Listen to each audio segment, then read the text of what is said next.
Yo everybody, what is up? I am so glad to be back. 2 weeks out of the channel through illness was so bad. I was just absolutely hating every second of it when I was on such a good roll with the channel.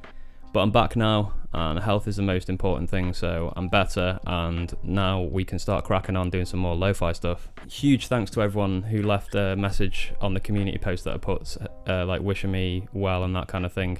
Really appreciate those comments, guys. It was really nice. So definitely helped with my recovery, 100%. So to get the ball rolling again with the channel, I just wanted to do a quick video about workflow. And in this one, it's just about how I sort of realised that resampling a beat onto its own pad made putting beats together so much easier. So basically, when I started making beats, I would always just try and play the whole thing with one hand. Sorry, not with one hand, I'd play it with two hands but at the same time. So I'd be doing the chops and the beat at the same time, like this.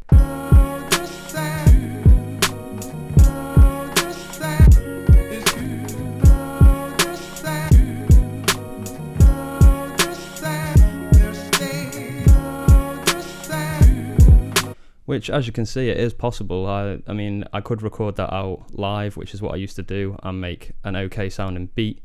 But what I did notice is that if you take your drum loop and record it onto its own pad, and then play the chops along to that, it makes it so much easier to put a beat together and just to play it in general, really. So I've already got one on there, so I'm going to delete that. I'm going to use resample, record, and then we're going to use 12 because I always use 12 for my drum loop. Don't know why. It's usually because I have my kick, snare, hi-hat here, so it just makes sense to have the loop next to it. And let's just record that.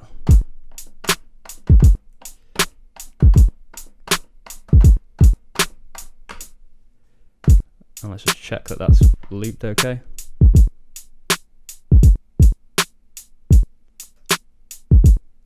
Wow, a lot of swing on that, but for this example it's okay. It'll do for this example. So now what that means is that I've got both my hands free to mess around with the chops. And before I could do that, it was just it's so awkward trying to get your hands over, and if you want to play chops that are over here. And what this also made me realise is once you've got this drum loop on this pad, you can fill all of these with chops then, and you've got more chops, which gives the beat just like so much more scope to go to different places with different sounding chops and that kind of thing.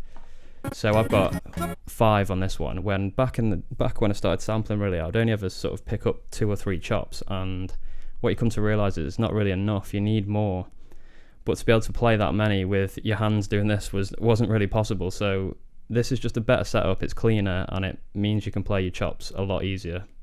Now I have seen people do the chops first and then play the drums live afterwards, but it's a lot harder to do that because it's harder to play the chops to a metronome, because often the sample that you've sampled isn't the same time as the beat that you're going to do, and it gets quite confusing to try and put a pattern together without a metronome anyway.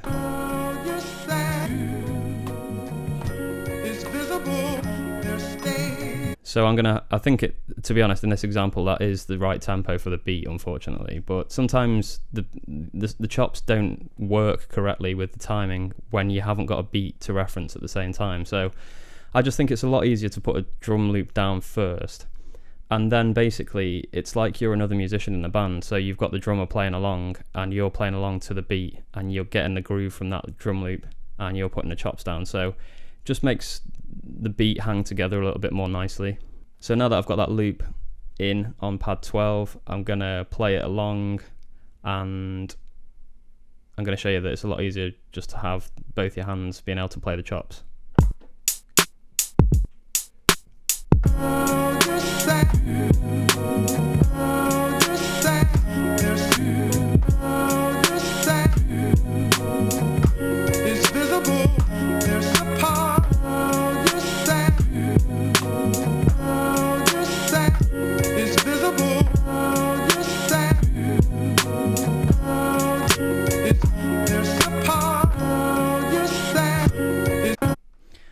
Okay, so hopefully that gives you an idea that because I can move around the pad so much easier, it gives me just more ideas basically. It gives me more scope to play around with different patterns and that kind of thing. So not the craziest tip, guys, you've probably already come across this yourself if you've had an SP for more than a few months, but I just wanted to put that out there, show you how to organise your bank, make it a little bit neater and make it easier to mess around with patterns of chops to make your beats sound more interesting and more creative. As you can see with that pattern that I was doing there, I wouldn't have been able to do that if I was having to drum with this hand as well, because it's just make it so much more awkward.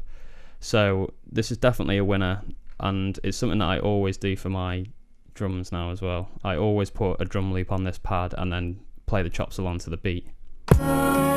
So you can keep that on loop and take gate off, and then what that means you can do, you can put pauses in as well, and really easily. So you could do